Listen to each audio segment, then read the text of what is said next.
Well, whether it's books, podcasts, TV series or films, crime is a hugely popular genre. Those who bring us these dark stories of true crime, crooked cops and unsolved mysteries are gathering in Sydney this week for the Bad Crime Writers Festival. That's right. Now, one author appearing at the festival will be Candice Fox, one of Australia's most successful names in crime fiction. And she says there are several reasons why people are drawn to tales of crime. It's just a safe way to feel afraid, I suppose. People enjoy feeling afraid. It's good for our bodies. Our brains love it. And it's a nice, safe and comfortable way to do that. And people love solving the puzzle as well. Yeah. You know, as a writer of, I'm working on my 22nd novel at the moment, and it's that puzzle people like to participate in. And, Yeah. you know, I've learned that over my career. That's a fascinating way to put it, a safe way to feel afraid. You are a meticulous researcher to the point of visiting prisons, interviewing a serial killer.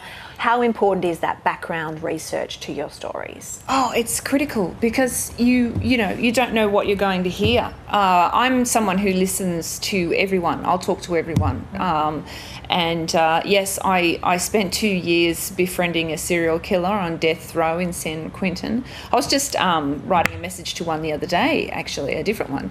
How many serial killer friends do you have, Candice? Oh, I know. I just had a particular question for this one, and it's easier than you think to look one up in the US in particular and write to them. So that's a part of the gig, just speaking to anyone who will talk to you. Yeah. Right, yeah. So when you do talk to them, what are you trying to find out? Their method, their motive? It was motive for me. The question was why? Why did you do this? And how do you live with yourself, I suppose?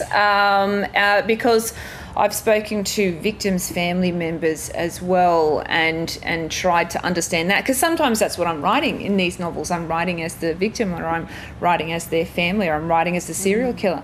But this particular man was not, you know, your fascinating evil genius, as I imagined. He was just like any other psychopath. And I mean, we all know one. We've all met one. No accountability, no... Don't look at me when you're saying that. No.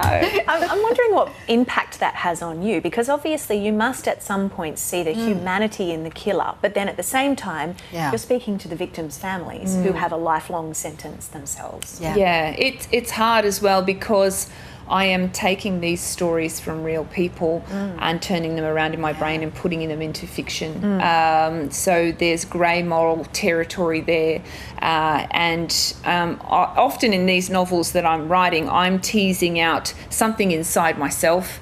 You know, I want to know what that level of pain would be like. Or I have a 5-year-old daughter, Violet. Hi, Violet. And so I am trying to explore my deepest and darkest fears as a mother. How would I handle something like that happening, or if I was going to investigate, what would I do? That is intriguing, because I need to ask, now that you've done all this research, you've written over 20 books about crime, do you feel you have a good grasp of human behaviour? I hope so, but I never want to get to a point where I feel like I understand society. I always want there to be questions, and there still are. There are crimes that pop up in the news, and I think I can't understand what she was thinking. I can't understand what he was thinking doing that, thinking he would get away with it. So if I'm curious...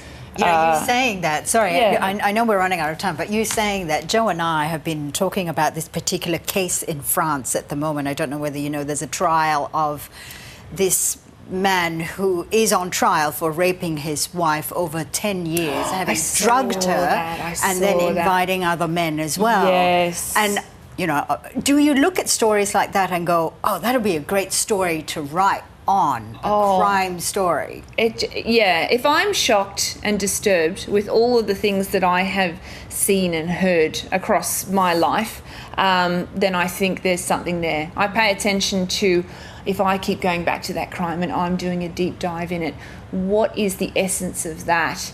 And I try to tease that out and put that in the novel. Just finally, we promised a very brief tip for aspiring crime writers. Yes. What's your tip? Oh my goodness. You have to be tenacious. You have to just never give up. And the Sydney Bad Crime Writers Festival is on this weekend. I'm teaching there. So getting in and amongst crime festivals and meeting the authors, meeting the agents, the publishers, they'll all be there this weekend, and getting out there in that community. That's a good idea, I think. Good advice. Candice Fox, thanks so much for coming in. Thank you. Thanks for having me.